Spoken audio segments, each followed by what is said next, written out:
छात्रों, आज हम डीएलएड थर्ड सेमेस्टर के एक महत्वपूर्ण टॉपिक क्रियात्मक अनुसंधान के बारे में चर्चा करेंगे।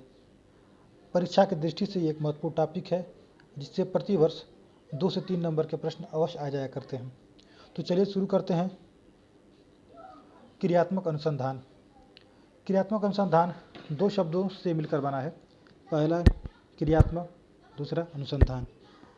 दूसरे शब्द जो कि अनुसंधान है, जिसका जो कि अंग्रेजी के रिसर्च शब्द का हिंदी रूपांतर है, और वह री प्लस सर्च से मिलकर बना है, जहाँ पर री का अर्थ होता है पुनः और सर्च का अर्थ होता है खोज करना। तो इसका अर्थ हुआ पुनः खोज करना। अब बात समझ सामने आती है कि हम जब भी अनुसंधान करते हैं तो हमारे सामने तो एक मौलिक रूप से होता है, लेकिन इसको पुनः खोज क्यों कहते हैं, तो इसके बारे में जानना ज़रूरी है कि जब भी हम कोई रिसर्च करते हैं तो उसमें दो वेरिएबल्स जो अवश्य होते हैं या दो से अधिक भी हो सकते हैं। तो उन वेरिएबल्स को हिंदी में चर, और चर का दूसरा नाम एक प्रदत्त भी होता है। प्रदत्त का अर्थ होता है प्र प्लस दत्त, यानी ये दो शब्द प्र और दत्त से मिलकर बना है। प्र का अर्थ है पहले से और दत्त का अर्थ है दिया हुआ। तो जो पहले से दिए गए आंकड़े हों उसके बारे में जो हम सर्च करते हैं या विश्लेषण करते हैं या संश्लेषण करते हैं या फिर उसके बाद किसी निष्कर्ष पे पहुंचते हैं, तो उसको मौलिक खोज नहीं कर सकते हम, इसीलिए इसको रिसर्च कहा जाता है। और रिसर्च के प्रकार बहुत सारे हैं, जैसे कि प्रयोगात्मक रिसर्च, वर्णनात्मक रिसर्च, ऐतिहासिक रिसर्च और क्रियात्मक रिसर्च। तो इसके अलावा अन्य बहुत सारे रिसर्च हैं, जबकि आपके सिलेबस में सिर्फ थर्ड सेमेस्टर डीएलएड के सिर्फ और सिर्फ क्रियात्मक अनुसंधान के बारे में ही बात की गई है, तो हमारा फोकस सिर्फ और सिर्फ क्रियात्मक अनुसंधान ही होगा, जिसको हम अंग्रेजी में एक्टिव रिसर्च कहते हैं। अब इसमें एक्टिव रिसर्च या क्रियात्मक रिसर्च में क्रियात्मक से क्या अर्थ है? क्रियात्मक से अर्थ यह है कि जो वह अनुसंधान जो कार्यस्थल पर ही क्रियान्मुखी रूप से और उससे संबंधित व्यक्तियों के द्वारा ही किया जाए और तुरंत और तत्काल किया जाए स्थानीय स्तर पर, इसीलिए इसको क्रियात्मक अनुसंधान कहा जाता है। क्रियात्मक अनुसंधान के बारे में विभिन्न वैज्ञानिकों ने अपने अलग अलग मत प्रस्तुत किए हैं, जिसमें एक महत्वपूर्ण नाम है मौलिक का। मौलिक के अनुसार किसी तात्कालिक समस्या के समाधान हेतु उसी स्थान पर किसी शोध को सामान्यतः शिक्षा में क्रियात्मक अनुसंधान कहा जाता है। देखेंगे इसमें दो महत्वपूर्ण शब्द आया, तात्कालिक शब्द देखेंगे, और दूसरा महत्वपूर्ण शब्द आता है उसी स्थान। ये इसके क्रियात्मक अनुसंधान के दो महत्वपूर्ण बिंदु हैं। जब भी इसकी बात आती है विशेषताओं में खास कर देखेंगे तो प्रश्नों में भी, तो कहीं न कहीं इससे प्रश्न छुपा होता है, शब्द छुपा रहता है, तात्कालिक और उसी स्थान या स्थानीय। तो जब ये जहाँ शब्द इस्तेमाल किए जाएंगे, मान के चलेंगे कि वो क्रियात्मक अनुसंधान के बारे में बात की जा रही है। तो देखेंगे अगला महत्वपूर्ण परिभाषा है गुड के अनुसार शिक्षकों, पर्यवेक्षकों और प्रशासकों, शिक्षकों, पर्यवेक्षकों और प्रशासकों और क्रियाओं की गुणवत्ता में प्रशासकों द्वारा अपने निर्णय और क्रियाओं की गुणवत्ता में सुधार हेतु किया जाने वाला अनुसंधान ही क्रियात्मक अनुसंधान होता है। देखिए ऊपर हमने दो महत्वपूर्ण शब्दों की बात किया था, तात्कालिक और उसी स्थान, और इस परिभाषा में एक और महत्वपूर्ण शब्द निकल के आता है, वो है क्या? शिक्षकों, पर्यवेक्षकों और प्रशासकों। तो इन तीनों को अगर जोड़ के देखा जाए, अगर एक जनरलाइज किया जाए, सामान्य रूप नाम दिया जाए, तो कहा जा सके स्थानीय कर्मचारी कर सकते हैं आप। यानी वो अनुसंधान जिसके लिए किसी विशेष विषय विशेषज्ञ को बुलाने की आवश्यकता नहीं है, वो जिस व्यक्ति के सामने, या वो चाहे वो प्रशासक हो, शिक्षक हो या कोई निर्णय लेने वाला आदमी हो, उसके सामने कोई समस्या आ जाती है, उस समस्या के पीछे के कारणों का पता लगाना, उस समस्याओं के समाधान को हल ढूंढना और उस समस्या से संबंधित अन्य पक्षों पर विचार जब किया जाने लगता है, किसके द्वारा, जिसके साथ ये समस्या आई हो उसके द्वारा किया जाने लगता है, तो और किया करने के बाद जब उसका समाधान ढूंढ लिया जाता है, तो ऐसे अनुसंधान को हम क्या कहते हैं, क्रियात्मक अनुसंधान कहा जाता है। तो ख्याल करिएगा, इस क्रियात्मक अनुसंधान में 3 महत्वपूर्ण बिंदु हुए। दोनों परिभाषाओं से क्या निकल के आते हैं, 3 महत्वपूर्ण बिंदु। ये क्रियात्मक अनुसंधान क्या होता है, तत्कालिक होता है, तत्कालिक समस्या होती है और उसी स्थान पर जहाँ समस्या हुई है उसका स्थान वहीं ढूंढा जाता है। और तीसरा बिंदु है कि उससे संबंधित व्यक्तियों के द्वारा उसका अध्ययन किया जाता है। तो 3 महत्वपूर्ण बिंदु निकल करके आए ये क्रियात्मक अनुसंधान के बारे में। पहला ये क्या तत्कालिक हुआ करता है, अर्थात तत्कालिक समस्या होती है, और ये स्थानीय होती है, यानी हमारे विद्यालय की जो समस्या है वो हमारे अपने ढंग की समस्या होगी, हम अपने ढंग से उसको हल करेंगे और हम हमारे विद्यालय के लोग ही उसको हल करेंगे, यानी स्थानीय स्तर के लोग ही उसको हल करेंगे। इस तरह से उपरोक्त परिभाषाओं के विश्लेषण के बाद ये कहा जा सकता है कि स्थानीय परिवेश में शिक्षकों, प्रशासकों और द्वारा तत्कालिक समस्याओं हेतु किया गया शोध ही क्रियात्मक अनुसंधान है। तो अब मेरे ख्याल से आप लोगों को बात आसानी समझ में आ गई होगी। क्रियात्मक अनुसंधान है क्या, वह अनुसंधान जिसमें कोई एक तात्कालिक समस्या आ जाती हो और उसको हल करने के लिए स्थानीय स्तर पर और स्थानीय लोग के द्वारा समस्या के कारणों का पता लगाया जाता है, उससे संबंधित आंकड़ों को इकट्ठा किया जाता है, उसके आंकड़ों का विश्लेषण किया जाता है, विश्लेषण करने के बाद एक निर्णय पर पहुंचते हैं। ये सब प्रक्रिया एक अनुसंधान कहलाती है। तो अब इससे सिद्ध हो जाता है कि क्रियात्मक अनुसंधान क्या है, स्थानीय परिवेश में शिक्षकों एवं प्रशासकों द्वारा तत्कालिक समस्याओं हेतु किया जाने वाला शोध ही क्रियात्मक अनुसंधान है। तो याद रखिएगा 3 महत्वपूर्ण बिंदु। आगे बढ़ते हैं हम लोग, इसकी विशेषताएं क्या क्या हैं। अक्सर परीक्षा में पूछ दिया करता है कि क्रियात्मक अनुसंधान की विशेषताएं क्या हैं, तो इससे संबंधित महत्वपूर्ण 3 बिंदु और आप याद कर लेंगे तो इससे और जितने भी प्रश्न बनेंगे संबंधित जो और बिंदु आएंगे आपको आसानी समझ में आ जाएंगे। तो पहला बिंदु क्या है, तत्कालिक समस्याओं का अध्ययन। इसकी विशेषता क्या है, ये तत्कालिक समस्याओं की विशेषता के अध्ययन होता है। इसमें किसी ऐतिहासिक तथ्यों का अध्ययन नहीं हुआ करता है।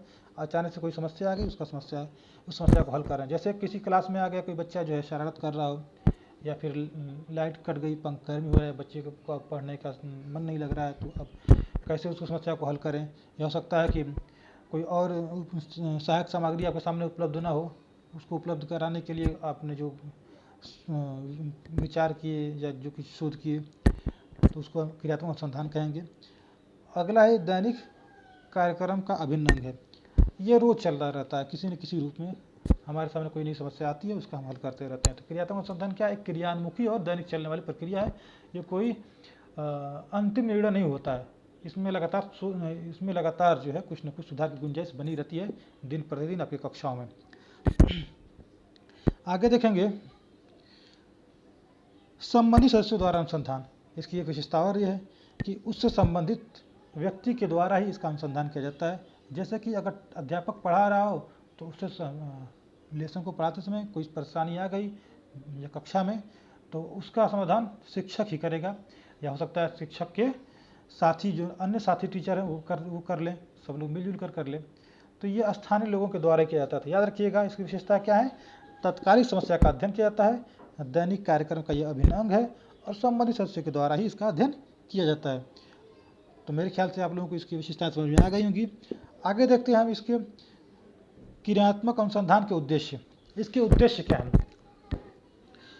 ये शायद पिछले परीक्षा में पूछा गया है 2-1 बार कि उद्देश्य क्या है क्रियात्मक अनुसंधान के। तो देखते हैं, विद्यालय की कार्यप्रणाली में सुधार कर विकास करना। जाहिर सी बात है, यह स्थानीय स्तर का अनुसंधान है, तो हम अपने स्थानीय विद्यालय में उसकी कार्यप्रणाली में सुधार करते हैं, उसके जो आने वाली समस्या है उसको अध्ययन करते हैं और लगातार सुधार की गुंजाइश बनी रहती है। दूसरा है शैक्षिक प्रशासन तथा प्रबंधकों को विद्यालय के कार्य प्रणाली में सुधार तथा परिवर्तन के लिए सुझाव देना। तो जब भी हम इस अनुसंधान के द्वारा जो हो सकता है कि शैक्षिक उपलब्धि लगातार कम आती आ रही हो कक्षा बच्चों की, या फिर शैक्षिक गुणवत्ता में कमी आ रहा हो, या फिर बच्चों के जो है मानसिक रूप से कुछ दिक्कतें आ रही हों, या उनके शारीरिक रूप से कोई दिक्कतें आ रही हों, तो उसके पीछे कारण क्या है उसको विश्लेषण करके प्रबंधकों तक पहुंचा देना या उच्च अधिकारियों तक पहुंचा देना, इसका काम है किसका, महत्वपूर्ण काम है किसका, क्रियात्मक अनुसंधान का। अगला उद्देश्य है विद्यालय की संसाधनों समस्याओं का विधिवत व वैज्ञानिक ढंग से अध्ययन करना। देखिए यहाँ एक महत्वपूर्ण शब्द वैज्ञानिक ढंग से अध्ययन करना, जिसका अर्थ होता है कि जब हम अध्ययन करते हैं तो इसमें किसी अनुमान की गुंजाइश नहीं होती है। वैज्ञानिक से अर्थ हुआ कि हम एक तथ्य प्रस्तुत करेंगे कि इसका सही कारण क्या है। वैज्ञानिक ढंग से कहने का अर्थ यही है कि इसके पीछे जो समस्या है उसका सही कारण क्या है उसको तथ्यात्मक रूप से प्रस्तुत करके और उसका समाधान कर लिया जाता है इस अनुसंधान के द्वारा। तो इसके उद्देश्य हो गए क्या, विद्यालय की समस्याओं का विधिवत व वैज्ञानिक ढंग से अध्ययन करना, यानी सच सच कारण का पता लगाना और सही ढंग से पता लगा लेना कि भाई फला या अमुक समस्या के पीछे फला कारण ही है या अमुक कारण ही है, उसका समाधान यही हो सकता है। इस समाधान के द्वारा हम शैक्षिक गुणवत्ता को बढ़ा सकते हैं अपने कक्षाओं में, या अपने टीचिंग को प्रभावशाली ढंग से कर सकते हैं, या विद्यालय के जो नियम कानून हैं उसको प्रभावी ढंग से हम या प्रभावशाली ढंग से लागू किए सकते हैं।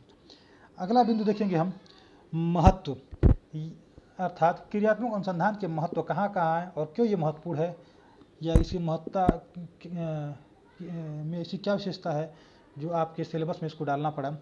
देखिए स्थानीय एवं तत्कालिक समस्याओं का तत्काल समाधान, इसके महत्वपूर्ण बिंदु क्या है या इसकी महत्वता क्यों बढ़ जाती है क्रियात्मक अनुसंधान की, वो इसलिए कि स्थानीय और तत्कालिक समस्याओं का तत्काल समाधान। हमने बताया कि इसमें क्रियात्मक अनुसंधान में स्थानीय लोगों के द्वारा ही और किसी तत्कालिक समस्या का अध्ययन तत्काल कर लिया जाता है। तो इसमें क्या होता है, जो समस्या मौके पर मौजूद हो उसको तुरंत प्रजातांत्रिक ढंग से अपने सहकर्मियों के द्वारा, उच्च अधिकारियों के द्वारा या खुद टीचर के द्वारा जैसे संभव हो मिलजुल कर ख़त्म कर लिया जाता है वहीं पर। तो कोई समस्या लंबे दिनों तक नहीं चल पाती है, वहीं समाप्त हो जाया करती है आपके शिक्षण प्रक्रिया में। अगला देखेंगे घटना स्तर पर ही अध्ययन। इसकी एक महत्वता ये भी है, घटना स्तर पर किसी भी चीज़ को अगर आप अच्छे ढंग से मूल्यांकन करना चाहते हो तो वहाँ पर आपको मौके पर उपलब्ध होना ज़रूरी है। तो जब आदमी घटना स्तर पर ही की समस्या का अध्ययन करता है तो मेरे ख्याल ज़्यादा अच्छा कर पाता है। तो इसकी महत्वता इसलिए बढ़ जाती है कि इसका अध्ययन जो है या क्रियात्मक अनुसंधान जो है घटना स्तर पर ही किया जाता है, तो जिसकी वजह से इस समस्या के सभी पक्षों का विधिवत ढंग से हम अध्ययन कर पाते हैं। अगला बिंदु है जनतांत्रिक मूल्यों के आधार पर शैक्षिक गुणवत्ता में सुधार पर बल। यहाँ जनतांत्रिक शब्द आया जिसका अर्थ होता है कि सभी के विचार को स्थान देना, सभी के विचारों को एक्सेप्ट करना और मिलजुल कर की समस्या का समाधान कर लेना। जनतांत्रिक मूल्य का मतलब यही होता है कि जहाँ पर सबकी सुनी जाए और मिलजुल कर की समस्या का समाधान कर लिया जाए। अगर विद्यालय में कोई समस्या आती है तो उससे संबंधित जितने भी कर्मचारी, लिपिक वर्ग कर लीजिए या फिर आपके शिक्षक वर्ग कर लीजिए या फिर आपका प्रबंधक हो या प्रधानाचार्य या छात्र, सभी लोग उससे संबंधित अपने अपने राय प्रस्तुत करते हैं और उन रायों के आधार पर किसी एक निर्णय पर पहुंचकर जनतांत्रिक ढंग से समस्या का समाधान मौके पर ही और तत्कालिक कर लिया जाता है। तत्काल में ही समस्या का समाधान कर लिया जाता है। तो इससे क्या होता है, इसकी महत्वता और बढ़ जाती है किसकी, एक्टिव रिसर्च की।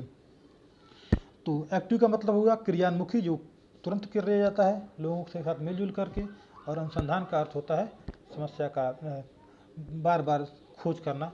किसका खोज करना, समस्या का खोज करना, समस्या के पीछे आंकड़ों का पता करना, इकट्ठा करना, उसका एनालिसिस करना यानी विश्लेषण करना, और सिंथेसिस यानी उसका संश्लेषण करना, और उसके बाद किसी कंक्लूजन में पढ़ना। तो ये सारे प्रक्रिया होते हैं किसमें, क्रियात्मक अनुसंधान में। तो ये इसके हमने देखा आज क्रियात्मक अनुसंधान क्या है, कौन कौन से अनुसंधान हैं, और आपके जो कक्षा में पढ़ाए जाने वाली अनुसंधान के प्रकार वो क्या है, क्रियात्मक अनुसंधान। क्रियात्मक अनुसंधान क्या है, क्रियात्मक अनुसंधान वो अनुसंधान है जो किसी तात्कालिक समस्या को हल करने के लिए किसी स्थानीय स्तर पर और स्थानीय लोगों के द्वारा या संबंधित लोगों के द्वारा किसी समस्या का समाधान कर लिया जाता है, उसको बोलते हैं क्रियात्मक अनुसंधान। तो बच्चों, हमने आज सिर्फ देखा क्या, क्रियात्मक अनुसंधान के बारे में। कल हम लोग पढ़ेंगे क्रियात्मक अनुसंधान के कौन कौन से स्टेप हैं,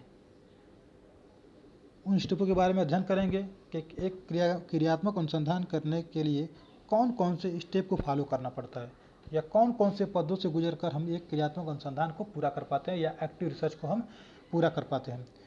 उन स्टेपों से अक्सर प्रश्न पूछ लिया जाता है कि कौन पहला स्टेप है, कौन दूसरा है, कौन तीसरा है, या फिर क्रम पूछ लिया जाता है एग्जामों में। तो उसकी चर्चा हम अगले क्लास में करेंगे कि क्रियात्मक अनुसंधान के स्टेप कौन कौन से हैं और उसका क्रम क्या है। आज तक के लिए इतना ही, बहुत बहुत धन्यवाद।